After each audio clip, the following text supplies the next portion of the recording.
Europe 1, les rendez-vous d'été de Jackie Gallois. Et les rendez-vous d'été consacrés à la 3e édition de Musique au Jardin. C'est un festival original, un festival itinérant associant musique, littérature et art des jardins. C'est un festival qui se déroule d'avril à octobre. Et pour nous en parler, nous sommes ce matin avec Patrick Scheder. Bonjour Patrick Scheder. Bonjour.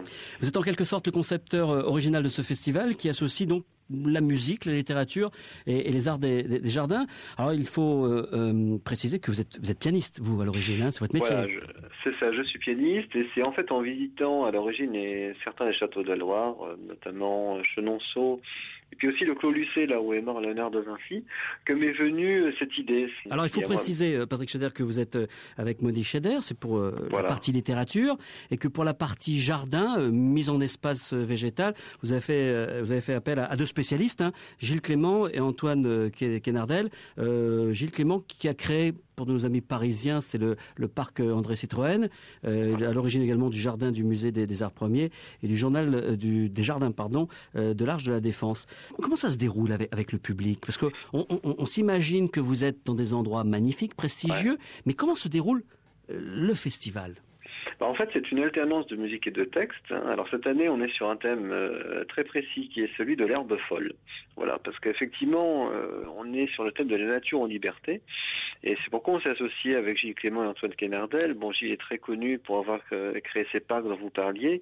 Et donc, il a toute une réflexion sur la nature sauvage. Et en ce qui concerne, par exemple, les textes, on met cette année en parallèle des textes, justement, que Gilles Clément écrit sur la nature, sur l'écologie, je dirais une écologie humaniste. On les met en rapport avec des textes que George Sand a écrits à 160 ans, elle aussi, sur la nature. Et elle a notamment écrit toute une série de textes sur les mauvaises herbes, où elle fait leur éloge, où elle dit qu'elles sont aussi nécessaires à la vie que les bonnes herbes, et elle fait une sorte d'éloge de la biodiversité avant l'heure, voilà, qui croise des préoccupations très actuelles, très contemporaines. On s'inspire aussi de l'histoire du lieu, par exemple, si jouer à Jumièges, c'est important. George Sand y a passé quelques jours, elle a écrit des lettres de là-bas. Quand on a joué à Cabourg, c'est la même chose. George Sand y a passé 2 mois au Grand Hôtel. Donc on récupère des textes qui ont été écrits sur place aussi, voilà, de ces littérateurs, et on les met en scène dans le spectacle.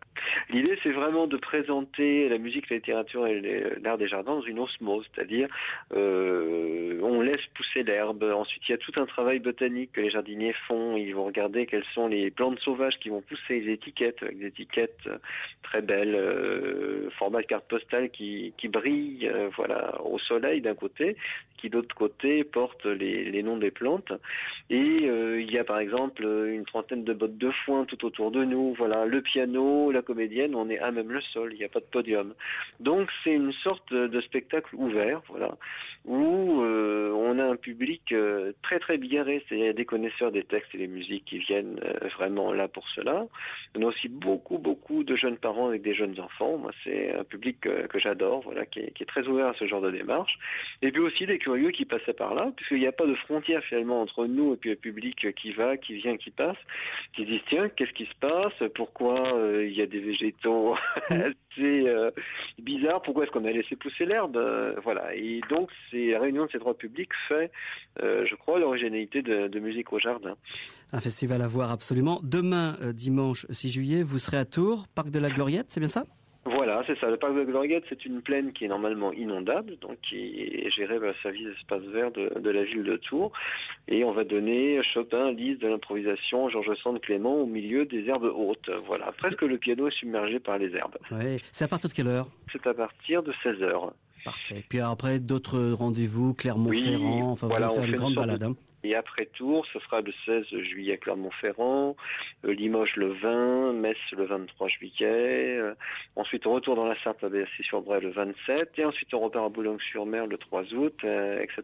Voilà, c'est un grand périple. Un autre Tour de France, si j'ose dire. Voilà, un autre. Patrick Scheder, peut-être qu'avez-vous un site où on peut retrouver toutes ces dates?